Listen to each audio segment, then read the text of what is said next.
Hey Mike, what's up? We're just chatting here, talking to some friends on here. Okay, there we go. No, it wasn't. I was just thinking, I asked Sydney to be on so I'm doing Legendary Talks 7 nights a week, interviewing my cool friends about culture and music, and Sydney said no, so I had to Well, because basically. I don't feel comfortable. But today, when I'm just like, when it's kind of, what do you call it? Off the cuff, it's much easier for me. Otherwise, I'd be worried, like what you're saying. I'd ask you questions. What should I ask? But it's just better to be like, screw it. Elizabeth said the fan is back on. I don't care. I'm too hot, Elizabeth. Get over it. Thank you, though. And thank you for always watching, Elizabeth. Okay, so we Hi, met. Elizabeth. We love Elizabeth. Do you want to tell the story how we met, or do you want me to tell it? I love that Well, story. you tell it good. I'll tell the beginning. I'll start it, and then you can finish it.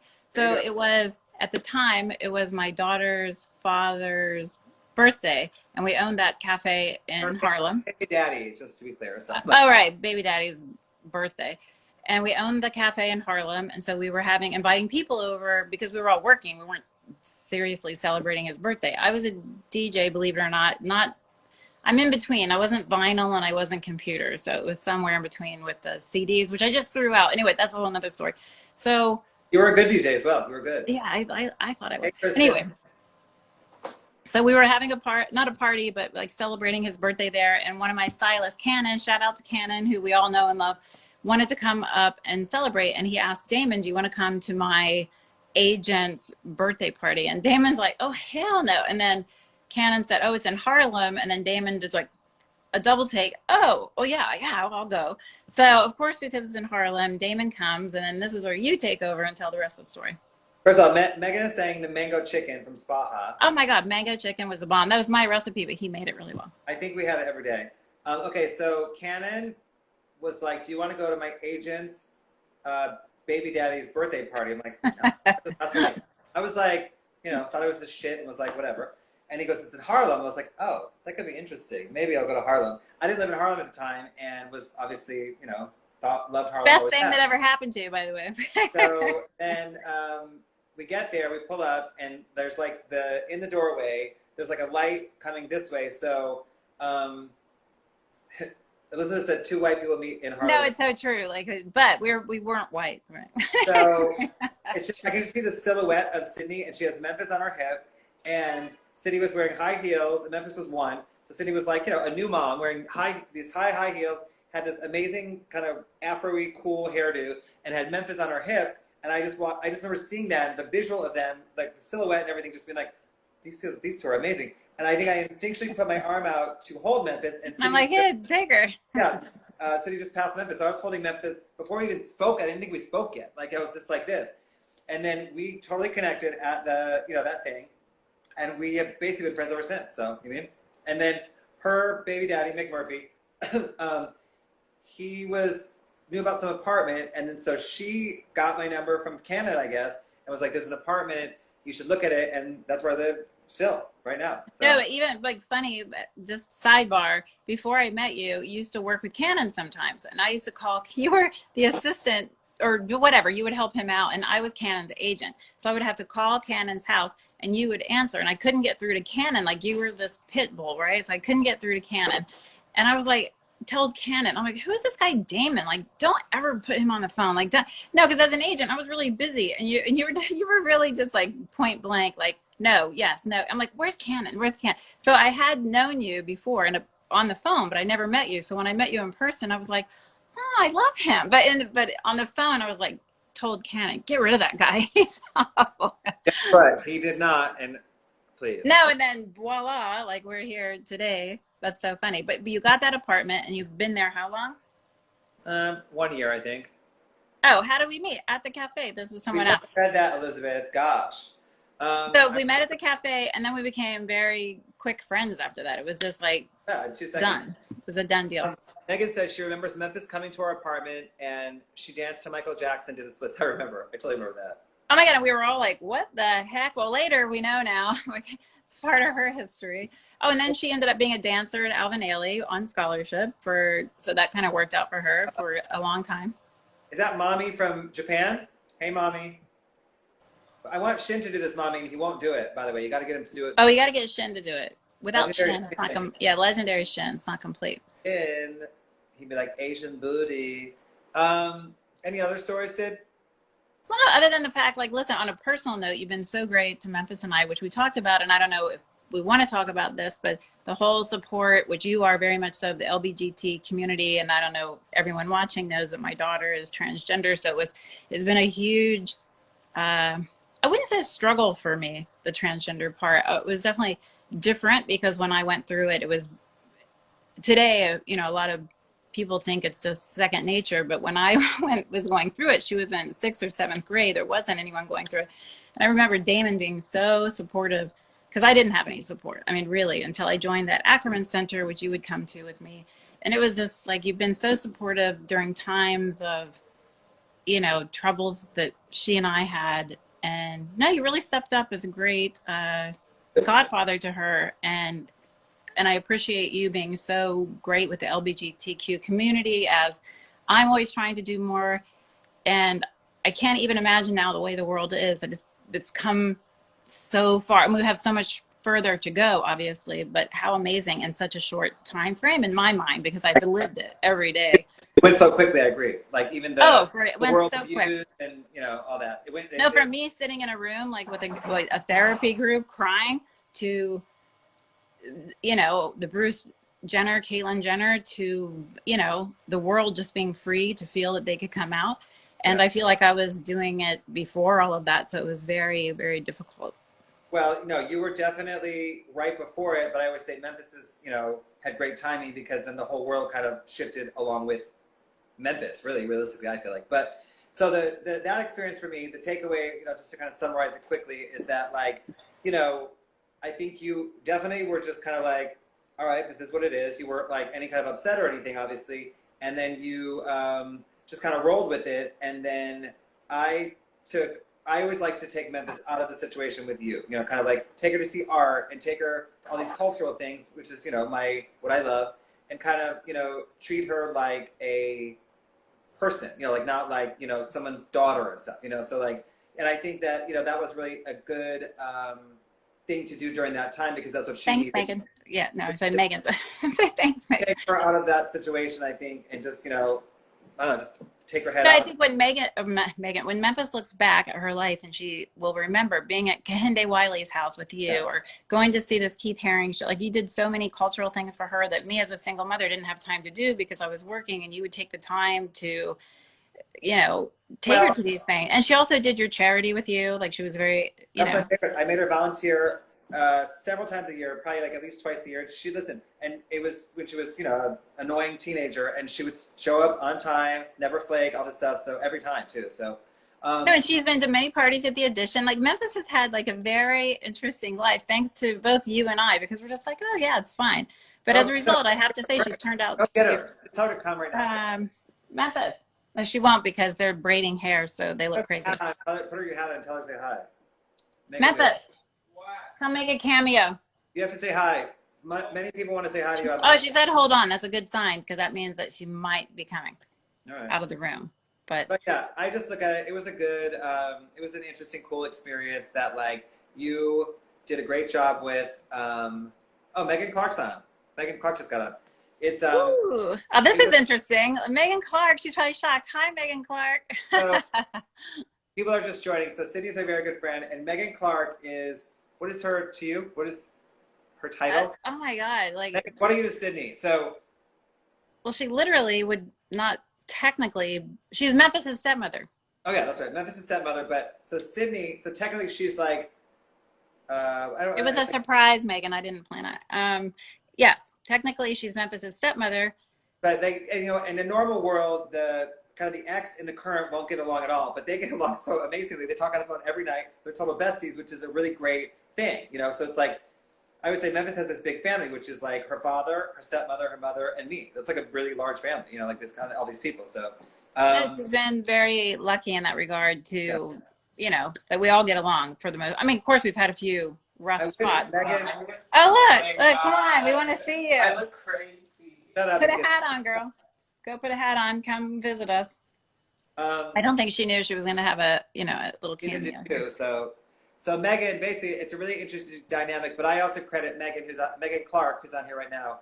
Megan didn't make it weird. She made it really, oh, hold on. Oh, there we go. Fitz took off the glasses. We were talking about just, our lives and things, and you came up quite a bit, and we were talking about how we met. Do you know, we talked about remember the graffiti story, Memphis? Yes. So we talked about the graffiti story, and then the next day it was, well, you're a little close. I can see your boogers. Yeah. There. Her hair takes up the whole screen. We talked about how we first met, which I don't know if you know that story, but I didn't even know that. I just reached out my arm and passed it over to me. So, sorry, I can't hear you. There's ice going on in the background. Whatever, it's fine. And then we're just talking about, just you and how awesome you are and how I love our relationship, that, what it is now. It's very interesting and cool. And we have a very good relationship, you and I think, and I'm happy about that. So same, I love you. And then Megan Clark, we both too. Megan Clark is on here as well, and I think it's so interesting.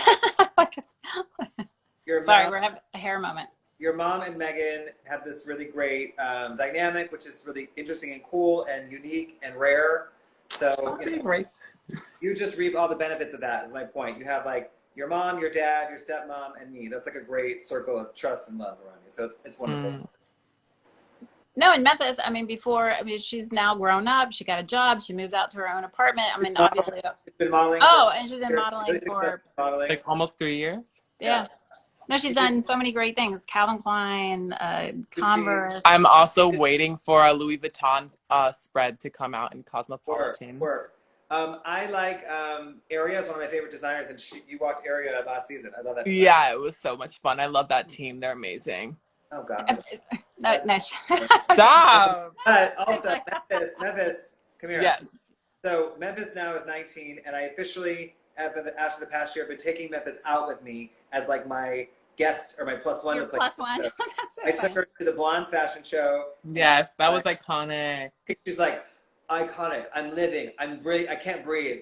Sick. I'm like, shut up. And then, that's it. Was that the one with Sean Ross? Where was it? No, so we went to Janelle Monae concert where, I took Memphis to Janelle Monae concert, and we got escorted through security right up into the VIP. Sat next to Janelle's mother and her manager. And after the show, we got escorted right to the backstage area where Janelle Monae is waiting with open arms to meet Memphis. I'm like, oh, brother. I mean, I wish, like, I was like, I know. I had to sneak into every concert, pay, like, $10 for the ticket, get the worst ticket you can get, sneak in and push my way to the front and try and sneak backstage. This one's escorted the whole, like, with a security. But thank you. Sean Ross was right here and Memphis is right here, and they're going, period. Living, sick, I can't breathe. I'm like, these two sickening boots. The takeaway from that experience is Memphis. I said, how do you feel? And you said, I feel so inspired. I feel like I can do anything. So that's what you said. I actually did. And how's that going for you?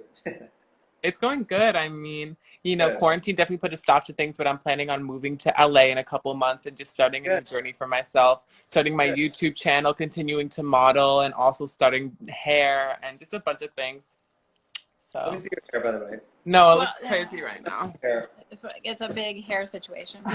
She ordered hair on Amazon, which took about 2 weeks to get here from, I don't know where it came from, but now they're busy braiding, doing stuff. So we're keeping busy, we're having a good time, learning new skills. Ooh, Sean Ross's mom just texted me, by the way. Sean Ross's mom. Oh, that's so funny. No, but it's so funny that Memphis and Sean Ross, because they're so close in age. Sick. Like in stereo, period. Work. Oh, I can't breathe. I'm living. Icon. They just kept yelling icon, going icon. I'm like, shut up. No, but who would have thought when Memphis was 1 year old little baby, you're holding her, that then she would be at a concert with you or with, I don't know. It's just so crazy the way the world has come full circle. And then I see her, she has more fun with you than I do, which makes me sad. I'm like, I remember when I used to be Damon's bestie. I'm like, you stay home and I'll take Memphis. No, Memphis is fun. And the first time we went out, we went to the Blondes fashion show, and it was my first official night taking her out, like, as with me, like, we're together, like, and I was like, no drinking, all this stuff, and I was watching her like a hawk, and I was like, she was getting mad at me because I don't actually let her have fun. No, you don't play. You let her. No, I don't let her have fun. She's allowed to attend the Blondes fashion show and after party. That's it. No drinking. No, no nothing. Yeah, listen, that girl, she's so lucky. I don't even, if I were her age and had the life she had, thanks to mostly you, of all the parties and going out and just living in New York City and having all that, living in New York City, even for adults, is like an amusement park, right? So for kids, it has to be double that. Well, kids, Well, teenagers, whatever they are. grow up in New York, which is part of the reason I think we're such moral people, such hard workers, so ambitious, and whatever. So it's like a catch-22. I like not being from New York. I like moving to New York. I mean, I like being raised in Detroit and then moving to New York in that combination, in that order. But I think that someone like a kid that grows up in New York is a totally different experience than I had or you had, and I really can't relate to it, to be honest. So I mean. Yeah, I can never see going back to Ohio, but you're finally getting me to the West Coast, which I've been saying. I mean, listen, I've been in New York for 33 years, people. So it's really like, pulling me out of this thing that it's a love-hate to be somewhere for 33 years. And that's where I found my success. And that's where I had Memphis. And like, there's so many memories attached to New York and the fashion and the people and the rat race that it is it's a rat race, but you love it, right? So when you're about to leave, it's a very scary, intimidating feeling. But I definitely think for both Memphis and I, it's time. Why not? It's another chapter. I think it's great. And we'll be there with you, bugging you. I'll probably be back in New York by then. And Elizabeth, but Elizabeth better get ready, Miss Barron. I'll be back in New York getting away from you. The day you move here, I'll move back. No, it'll be fine. I mean, I've been to LA, stayed there many times, not actually lived the lifestyle. So I think it'll be great. But I'll miss New York. Elizabeth said, New York City will always be a part of you, which is a great way of looking at it. She's right. That's great, Elizabeth. Thank you. Yeah, I've been there more than half my life, to be in one place. Because I left right after college, didn't go to graduation, expressly moved to New York City. Like you said, had 3 jobs. I worked at MoMA. I worked at Christie's, the auction house, like crazy things. I met Rem Koolhaus when he would just walk in the office at MoMA. Like crazy people over the years that I've met. Like we were talking about culture, Max Fish on Lower East Side. I would go play pinball there every night because it was like literally next door to my apartment. Like those kind of things I miss about New York in general. So they're gone. I mean, they're not there anymore anyway. So it's like, yeah, New York was great to me. New York was fantastic. Well, Megan Ronnie, who does not live in New York for I'd say about 4 or 5 years now, said New York City never leaves you, which is, that's good. Even today, we leave it, unfortunately. Even today, I was walking, went for a walk, and I kind of had my New York strut on the street. It felt good, I mean, to be honest. So, good. What else? No, what is the craziest thing that happened, like craziest party or party situation that happened with us, you and I? Have you ever had one? You always say, oh, you always call me a lush, but I'm not. I mean, yes, I didn't drink anyone under the table, but I don't think you are lush, but there's a lot of lushes even on this right now, so I know a lot of lushes, my point. So, okay, right, but you know me, I never get messy, right? I mean, have you ever seen me? No, but I like to have fun. I like to party. I definitely drink. But we've never had like a crazy, I know, the craziest one was the one, remember you invited me to go to that opening at the Armani store, and you're like, oh, it's just an opening at the Armani store, it's nothing. So I came from work, I wore work clothes, and I remember I had a car at the time. I picked Damon up. He's like, oh, I have to stop somewhere first at a party. And then he gets back in the car, and out of nowhere comes like a cape and a fur. I'm like, what the hell? He's changing in my car. So we get to the party. He looks amazing. I look like a frump, like from wherever. I'm like, everyone's snapping his picture. I'm like, you just were in sweatpants in my freaking car. And now everyone's, and I was like, why? And the party was huge. Who was there? Like, what's his name? The huge actors. Everyone was walking in. Pictures are snapping. And I'm like, honestly, thanks. Like, you acted like, oh, it's just a store opening. I'm like, okay, great. Well, in my defense, what's up, Legendary Nurcon? In my defense, my friend invited me to the Armani store party. So store parties are usually pretty boring. It's like champagne, and like, I don't know, a couple 75 people or something. So I didn't know what kind of party it was. When I walked up, they said to me, do you want to do the carpet? I'm like, the carpet? There's a carpet here? And then it was kind of insane. We walked in, it was like Victoria Beckham, David Beckham, and Alicia Keys kind of walking right at us, and Giorgio Armani, and we're like, I didn't know it was going to be that big of a party. That's the truth. No, I was so upset with you. I was so pissed. She was mad because she wasn't like, I get it. I would feel the same way. You weren't prepared. You weren't dressed good enough. What you thought. It wasn't I thought it was going to be a little after work, get a cocktail party. It was a huge, mega. Well, I don't believe that, because you pulled out some kind of, fur, whatever, out of your bag and put it on the car. The truth is, I did not know it was going to be a big party. I thought it's a little store party, I really thought that. So that also happened when the Gucci store opening in New York last year, when Jibo invited me. I thought same thing. I didn't want to go. He invited me. I'm like, yeah, I'll go. He's a nice guy. I thought it was going to be a dumb store party. Not dumb, but a store party. Well, a regular store party. That's what I thought too. And then we got there, and I'm walking down the stairs, there's Leo DiCaprio. I'm like, oh my God, I look like a frump from an office. And Damon is like his fur. And I'm like, oh my God, you got to be that. That to me was the funniest party situation that we've been to together, where it was just like, I'll never forget it because it was so bizarre. And the truth is, for the record, I did not know it was going to be a big party. That's for sure. But the Gucci, same thing happened at Gucci with Jibo. He invited me to come to Gucci. And I was like, even going to cancel. I just said, well, I'm like a store party, whatever. I just happened to dress up again. See the common theme. I happened to be really dressed up that night. It was Janelle Monae's album release party the same day, though. So went there, get to the Gucci, and I am Jibo's guest. So we get there. Of course, not of course. They see me, and they whisk me right in. And I look, I'm like, where's Jibo? Like, Jibo's still outside. I had to go get him. He invited me to the party. And they start taking my picture. And I can't find it. It was just one of those things. It was just like, you know, and the party was amazing. That party was one of the best parties I've been to in the past. Yeah, you always say that. No, I wish I would have gone to that one. But it was it was kind of similar to the one we went to just 10 years earlier or whatever. It was crazy. Elizabeth Barrett said the best thing. Moral of the story is always pack your fur. Exactly, Elizabeth. No kidding. Like from now on, I'm going to keep one with me at all times. Once I move to LA, fur in the back, always. Put it in the car. What's today? Do I have a party tonight? No. Oh my God, are you missing it? What's today? Say Saturday? Yeah, it's 8:52. All right. No. All right. Okay, we'll wrap it up. Anything else you want to say before we go, Legendary Sydney? No, just thank you for everything. You've been a wonderful, amazing person in my life, as you know, and you will continue to be. Like, where's Sydney? Who is this right now? I know. It's better for me to come like ad lib than to plan. What is your yes, the Armani store on Fifth Avenue. It was the store opening, by the way. It was brand new, yeah. We didn't realize. What is your Instagram handles? Anything you want to promote before we go? Mine? Oh, NY Sydney. Yep. Okay, and your website for your agency? Oh, Zeitgeist, which you might have to look up the word, zeitgeistny.com. Okay. I'm going to go make a little bite and probably call you in 5 minutes anyway. So I'll see you again in 5 minutes. Thank you, everyone, for watching. And Damon's the best. Love everyone on here. I don't know your name exactly, DX, at a pen P dealer or whatever, but you are amazing. You've had amazing questions. Definitely DM me. I want to keep in contact with you. Okay. All right, Damon. I'll see you in 5 minutes. Elizabeth, and Megan, and Sydney. Bye, guys. Bye, guys. Thank you. Bye. Love you.